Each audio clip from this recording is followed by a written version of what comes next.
Hospital ફરી એકવાર વિવાદમાં આવી છે। શારદાબેન હોસ્પિટલમાં દર્દીના સગાએ હોબાળો મચાવ્યો। ડોક્ટરની ગંભીર બેદરકારીથી દર્દીનું મોત થયું હોવાનો આક્ષેપ છે। દર્દીને પેટમાં ગેસની સમસ્યા હોવાનું સ્વજનોનું કહેવું હતું। શુક્રવારે દાખલ કરાયેલા દર્દીનું આજે સવારે મોત થઈ ગયું। પૂછ્યા વગર જ ઓપરેશન કરી દીધાનો પરિવારે આક્ષેપ લગાવ્યો છે। ઓપરેશન બાદ દર્દીનું મોત થતાં પરિવારમાં હાલ આક્રંદનો માહોલ છે। એડમિટ કર્યા છે, પરંતુ વિશે રાતે નાઇટમાં જ લઈ ગયા ને, બરોબર। રાતે એમની મિસેસે કીધું બરોબર કે મારો પરિવાર હજી હાજર નથી, મારો ઘરનો મેન્સ તો મારા સસરા જેમ કે એ હજી આવે પછી એના પછી એમને ખબર બી નથી કે દાખલ બી કર્યા છે। દાખલ માટે એમને કીધું કે મારા પરિવાર આવી જાય પછી અમે દાખલ બી કરીશું। એમને ગમે એમ કરીને 5મા માળેથી લઈ ગયા। એમને સાયન્સ કે એમને કંઈ ખબર નહીં પડતી તો એમને અંગૂઠા અપાઈ દીધા, પછી ડાયરેક્ટ ઓપરેશન થિયેટરમાં લઈ ગયા।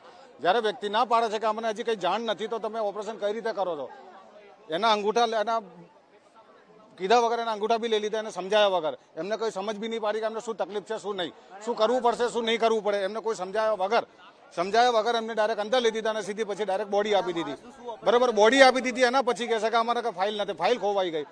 ફાઇલ કેવી રીતે ખોવાઈ જાય? પછી ડોક્ટરની આ મેન દરકાર ફાઇલ ખોવાઈ જાય, જે ફાઇલમાં બધું લખેલું હોય એ કઈ રીતે ખોવાઈ જાય?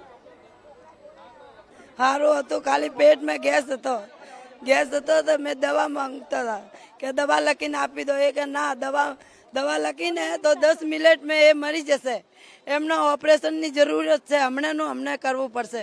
મેં ના પાડ્યો, અમને જબરદસ્તી કીધું કે અંગૂઠા આપો।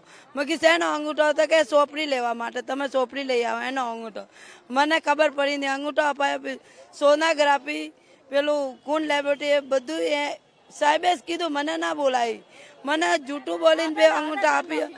જાતે દોડીને એક્સરા સોનોગ્રાફી જાતે કરીને એ પોતે સોનોગ્રાફી એક્સરા લઈને ને સીધા ઓપરેશન થિયેટરમાં જતા રહ્યા।